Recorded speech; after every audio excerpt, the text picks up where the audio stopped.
Imagínate que es agosto de 1886. Estás en el medio de la Sierra Madre Occidental, en la frontera infernal entre México y Estados Unidos. Eres un soldado de caballería gringo. Llevas semanas montando a caballo bajo un sol que derrite las piedras, buscando a un hombre al que todos llaman un fantasma. Llevan persiguiéndolo meses con 5,000 soldados del ejército de los Estados Unidos, casi la cuarta parte de todo su ejército activo, y otros miles de soldados del ejército mexicano. ¿A quién buscan? ¿A un ejército invasor? ¿A una superpotencia? No. Buscan a un grupo de apenas 38 hombres, mujeres y niños, liderados por un anciano de cara curtida y mirada de asesino.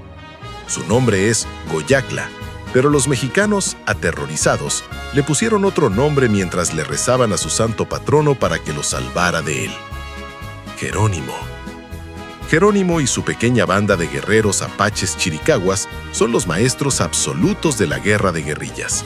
Aparecen de la nada, masacran caravanas, queman ranchos, degüellan a los soldados y luego se desvanecen en las montañas sin dejar rastro. Los gringos tienen telégrafos, trenes y ametralladoras Gatling, pero los apaches tienen el desierto. Lo que vas a ver hoy no es una batalla de trincheras ni de grandes ejércitos chocando. Es el juego del gato y el ratón más letal y frustrante de la historia militar de Norteamérica. Un conflicto donde la tecnología moderna se dio de cabeza contra la astucia brutal de la Edad de Piedra. Ajusta tu sombrero de caballería y revisa tu revólver, porque hoy en Crónicas Bélicas nos vamos a cazar a Jerónimo en las guerras apaches. Fuego a discreción. Para entender la furia de Jerónimo, hay que ir al origen de su odio. Y adivinen qué, su peor enemigo original no fueron los estadounidenses, sino los mexicanos. En 1858, Goyacla, el verdadero nombre de Jerónimo, era un joven guerrero pacífico. Su tribu chiricahua había bajado a comerciar a un pueblo en Chihuahua, México, llamado Casquillé, Janos. Los guerreros dejaron el campamento para ir al pueblo, dejando atrás a las mujeres, ancianos y niños. Mientras estaban fuera, un destacamento del ejército mexicano al mando del coronel José María Carrasco, que odiaba a los apaches, rodeó el campamento y desató una masacre absoluta. Mataron a todos. Cuando Goyacla regresó, encontró su mundo destrozado. Tirados en el polvo estaban los cuerpos de su madre, su joven esposa y sus 3 pequeños hijos. Ese día, bajo el sol implacable de Chihuahua, el joven pacífico murió, y de sus cenizas nació un monstruo. Juró venganza eterna contra todos los mexicanos y los hombres blancos. Se convirtió en el líder de guerra más despiadado de los apaches. Empezó a lanzar incursiones salvajes sobre los pueblos de Sonora y Chihuahua. La leyenda cuenta que en una de sus primeras batallas de venganza, Goyacla se lanzó al combate cuerpo a cuerpo, ignorando las balas mexicanas que le pasaban zumbando. Estaba tan poseído por la furia, matando a cuchillo limpio, que los soldados mexicanos, aterrorizados ante esa visión demoníaca, empezaron a gritarle a su santo patrono: «San Jerónimo, sálvanos». Y así se le quedó el nombre, Jerónimo, el demonio que venía del desierto. Pausa aquí. Si el ejército masacrara a toda tu familia mientras estabas ausente, ¿no te convertirías tú también en el terror del desierto? Si esta historia cruda de venganza te está atrapando, dale al botón de suscribirte y deja tu like, porque la venganza de Jerónimo está a punto de enfrentar a 2 naciones enteras. Para la década de 1880, Estados Unidos había confinado a los apaches en la reserva de San Carlos, en Arizona. Un lugar que era literalmente un infierno de rocas y polvo, al que llamaban el campo de concentración de Hell's 40 Acres. Jerónimo y sus guerreros se hartaron. En 1885 se fugaron de la reserva, cortaron las líneas de telégrafo, robaron caballos, masacraron a los colonos que se cruzaron en su camino y huyeron hacia el sur, cruzando la frontera y refugiándose en su fortaleza inexpugnable, las montañas de la Sierra Madre Occidental, en México. La cacería se volvió internacional. Por primera vez, Estados Unidos y México, que se odiaban a muerte desde su guerra unos años antes, firmaron un acuerdo. Ambos ejércitos cruzarían la frontera libremente para cazar al apache. Imagínense la situación. Estados Unidos mandó al general Nelson Miles con 5,000 soldados de caballería de élite y México mandó a sus mejores tropas rurales. Estaban usando telégrafos, heliógrafos, espejos para mandar señales con el sol a kilómetros de distancia y la logística más moderna del mundo. ¿Y a quién buscaban? A Jerónimo, con apenas 16 guerreros, 14 mujeres y 6 niños. Era ridículo, pero Jerónimo los volvió locos. Los apaches eran maestros del terreno. Podían viajar 100 kilómetros a pie en un solo día por el desierto. No dejaban huellas y cuando robaban caballos, cabalgaban hasta matarlos de cansancio y luego se los comían. Emboscaban a los gringos, mataban a 5 o 6 soldados desde lugares invisibles y desaparecían antes de que la caballería pudiera disparar un solo tiro.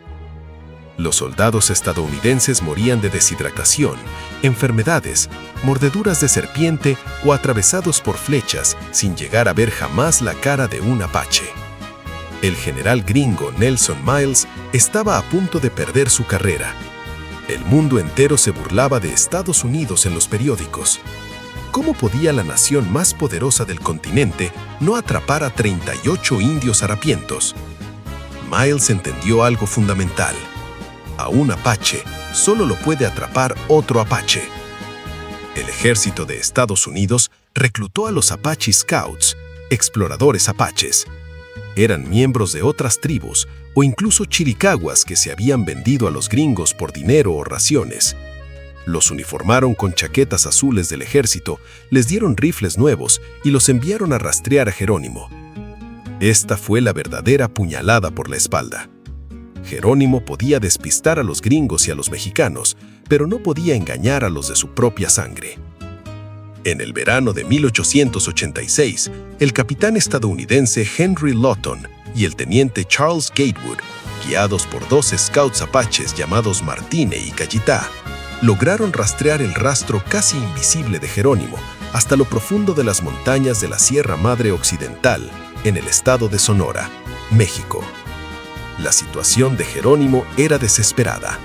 Sus guerreros estaban exhaustos, no tenían municiones, las mujeres y los niños estaban famélicos y ya no tenían dónde esconderse, porque los rastreadores apaches sabían todos sus secretos.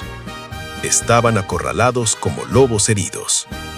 El teniente Gatewood, bajo bandera blanca y con un par de exploradores, se adentró en el campamento apache asumiendo un riesgo inmenso.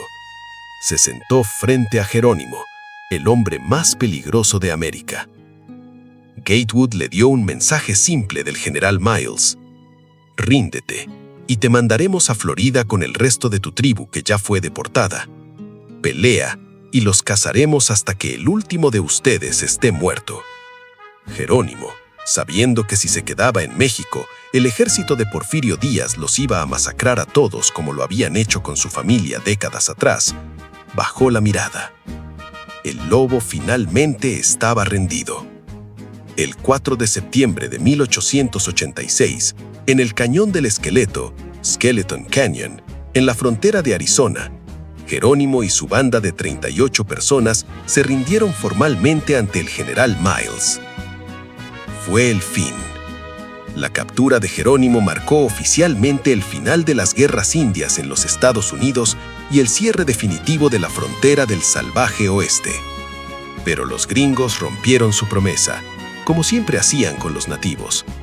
No los mandaron a una reserva con su tribu. Trataron a Jerónimo y a sus guerreros como prisioneros de guerra. Los subieron a un tren, fuertemente escoltado por el ejército, y los deportaron lejos de su amado desierto, primero a Florida y luego a Alabama, lugares pantanosos y húmedos donde muchos murieron de enfermedades. Finalmente los trasladaron a Fort Sill, Oklahoma. Jerónimo, el terror del desierto, el hombre que requirió a los ejércitos de 2 naciones para ser atrapado, terminó sus días como una atracción turística. Lo obligaban a asistir a ferias mundiales para que los blancos le sacaran fotos e incluso llegó a desfilar en la inauguración del presidente Theodore Roosevelt. Jerónimo nunca pudo volver a su tierra natal en las montañas de la Sierra Madre Occidental, ni a Arizona. Murió de neumonía en 1909, a 79 años, siendo un prisionero de guerra hasta su último aliento. Pero su legado sigue intacto. Hoy en día, cuando los paracaidistas del ejército estadounidense saltan de un avión, gritan «Jerónimo», porque a pesar de todo, su nombre quedó grabado para siempre como el símbolo definitivo del guerrero indomable y el espíritu indómito de Norteamérica. ¿Qué piensas? ¿Fue Jerónimo un asesino sanguinario sin piedad, o el mayor héroe de la resistencia nativa americana que luchaba por su tierra y la memoria de su familia masacrada? Deja tu veredicto final en los comentarios, comandante.